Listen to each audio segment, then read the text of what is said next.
Hell, what's up, Royal Babies? Boss King Baby back here with another video, with an MMA video, bro. Y'all see today, we got George St. Pierre. How George St. Pierre spent his first M in the UFC. How he spent his first million. You know what I mean? Hey, let's just get into this shit. Before we get into it, y'all make sure y'all hit that subscribe button. Join the Royal Babies, because I am Royal. You are real. With that being said, let's get into this. This channel, I react to sports video, anything sports. If you like sports, hit the subscribe button, share the video. Share it, bro. Let's go. Bro, this nigga be talking loud as fuck. But hey, at least he don't got the mic on him. My first fight ever, I got paid $1,100 because my opponent did not make the weight. Otherwise, I would have probably made even less because I got 30% of his purse. Oh shit! Alright, that's a W. George St. Pierre, and this is how I spend and save my first $1 million. I mean that's movie money. That's fake. You can see that it's too clean. But hey, fuck it. I'm born in Montreal, Canada. I grew up in Saint-Isidore, the South Shore, where there's a lot of farms, not a lot of things going on. I got into karate at first because I was bullied at school. I didn't know what I wanted to become until I saw the first UFC on TV when I was a teenager. I was at school, but I was studying more because it was the right thing to do and because my parents pushed me. We didn't have a lot of money when I grew up. We were not poor either because I eat every day. Hey, same here. My story is gonna be the same. I'm gonna tell you, bro. I'm not poor. But shit, I ain't got money. I ain't got it like that, bro. But we were not wealthy. I had to work as security in a hip-hop nightclub, as a garbage man. I always find time to train, working and studying in the same time. My number one priority, my number one goal is to become champion in Ultimate Fighting Championship. I fought a few times in local shows. I was undefeated at the time. My first big fight on the local scene, I was fighting a guy named Pete Spratt, a UFC veteran. He probably thought that he was just coming in to collect a paycheck and beat a young kid. I beat him, and that's when the door opened. The UFC recruit me. But at that time, I was not making enough money. Things were so tight to me that I couldn't afford to lose a fight. Because if I would have lost a fight, I would have been in debt. I remember my first fight in UFC, I made $3,000 to show, plus $3,000 to win. Then I had a second fight. I made $4,000 to show, plus $4,000 to win. Then I won that fight by knockout. That fight gave me a chance to go for the title right away. I had a chance to pursue my dream. I was studying and I was working as well. I had like a crazy schedule. I sat down with my parents and I told them, I said, listen, if things doesn't go well, I can always come back to school. And for you know, that's the great thing about school, bro. That's the greatest thing about school. The fact that you can always come back at a later stage. That's why I don't know if it happens in your country, but in my country, a lot of people take gap years, meaning that after grade 12, we use the grading system, like grade system, like grade 1, grade 2 to grade 12.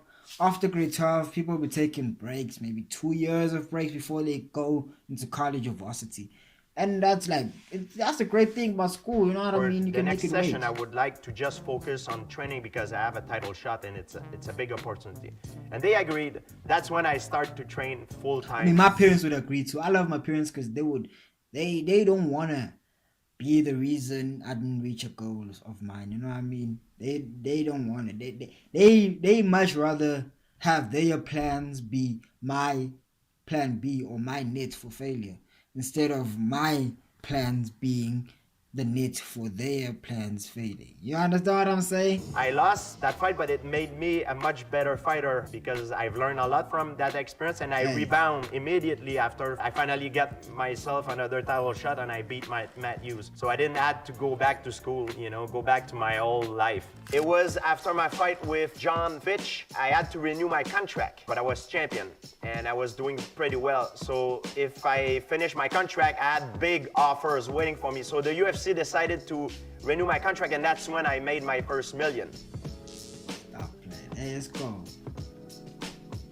Hey, okay, George's contract renewal, 6-fight extension with guarantees and bonuses for wins. top UFC fighters are, I mean, top UFC fighters also receive a cut of pay-per-view. I start working with financial advisor right away. First, because I'm don't forget that shit, bro. When the money starts coming in, you get yourself accountant. Like, if the money is deep, you know what I mean. And before you sign any contract, make sure you got a lawyer. I don't give a fuck if it's a beat up lawyer, but you are less likely to understand the words that they put in contracts. So they put in some words there that are built to fuck you up. You know what I mean? They put in some words that are meant to confuse you. Like, you get in there, bro, you're like, shit, you could have put another word here that is understood by fucking third grader or first grader, whatever the fuck it is. You know what I mean? They literally just swap words. They take a word that is so simple and make it hard for your ass, bro. Indian citizen, the tax report is very complicated. A lot of athletes, they make the mistake, they don't pay their taxes. So I made sure my structure was solid and all good. So a lot of athletes, I think they start right away to invest on luxury cars, stuff like that, jewelry, but I didn't do that. If I make money, I need to make myself more competent to become better. I travel the world in order to gain more knowledge and become better. Hey, my man talks like some, like, you know, I don't know, bro, like some movie sensei or some shit. We talked about how I save my money. Now let's talk about how I spend it. Let's go. The first thing I did is to clear all my parent debt, because my parents are the ones that support me since the beginning, you know? They took care of me as a baby, so that was the first thing I did. And when my mom called me crying with my dad on the line and say, "That's your money, we don't need your help," it was like one of the most beautiful, one of the best days of my life. My dad was my first martial art teacher, but he was too busy because he worked like maybe 60 hours a week for 30 years, you know, like he never stopped, he loved it. So he put me in a karate school. Paying my parents' debt, 50,000. Hey, let's go. Cooler 50K. Second thing that I bought, 2 cars for my parent. Japanese car, Toyota. They didn't really want to have something from me, but I forced them. Their car was broke all the time, so I bought them a new car. The car. If I bring a car to this shit, you get not tell me, you know. And I want them to have a more luxury car, but they really didn't want it. Like they say, a good Japanese car will be something that will last for long. Like at that time, it was maybe 20, maybe 40,000. I would say $40,000 for my parent cars. I bought myself a car as well, Nissan Xterra. My vehicle was pretty bad, so I needed something safe.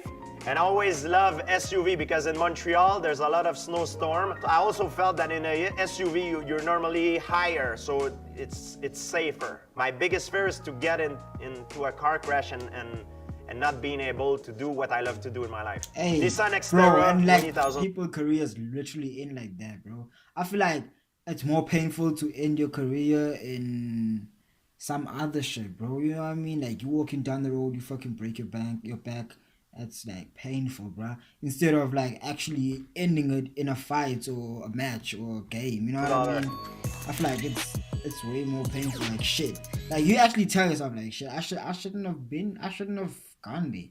I shouldn't, like, you start looking at your car like, shit, bro, you ruined so much for me. You ruined it. But like, when you in the sport, you get hurt, you're like, okay, I was doing what I love, I got fucking injured, shit happens, alright, cool, we bet. Like, bet, and yeah, we cool. One of my sister, she wanted to have her master degree to take care of her family and be able to free herself to pursue her dream, and I gave her money like every few months to keep rolling, you know. Like now she's still doing, like she's doing it because she has kids, she's working and she's still doing it. $10,000 for my sister to get her master degree. Hey, let's go. To tell you the truth, Like, it would be very boring, the show, if I tell you the truth. Like, my parent mortgage, my parent cars, my sisters, this. There is nothing else that I did on a short notice that, oh, bang, you know, like I spread it, you know. Another $50,000 for my family, gifts, expenses, to help them pursuing their dreams. Bro, at some point you must have like went to a strip club or some shit. Come on, you got So this $30,000 is all the friends that I helped who told me that they would pay me back, but they never did. So I help a lot of people, and I would say it's about $30,000 that I lost. It was okay. I helped them get out of bad situation, but the thing is, when you start making a lot of money, you got a lot of people coming at you. And everybody has problems. Remember that. Hey, when the bank comes, you're gonna have a whole lot of cousins. You're gonna have a whole lot of family. You easy way to get out of financial you're problem. Gonna have your sisters, brothers, fathers, uncles, grandfather, who is your sister's son, but like, bro, you gonna have a whole lot of shit, bro. That family tree is gonna grow, bro. It's gonna borrow money from someone, you know. I mean, I'm not speaking from experience. I don't have it like that yet, but take it. I'm prepared. And never give it back. If you lend money to someone, make sure you can afford to lose it. Hey, no cap. No cap.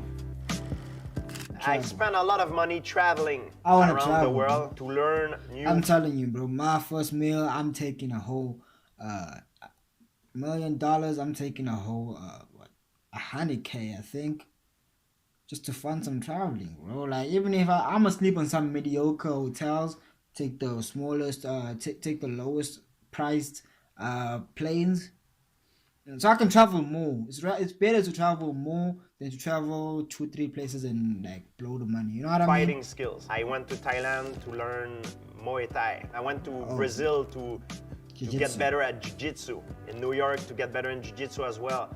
I went to Los Angeles train with Freddie Roach, a famous boxing coach, to get better boxing skills. France to work on my striking skills as well, because I knew I couldn't stay in Montreal here in order to grow and become a better fighter. And fighting, you need to travel. I feel like you do need to travel because, like, martial arts, it's a way of protecting yourself, right?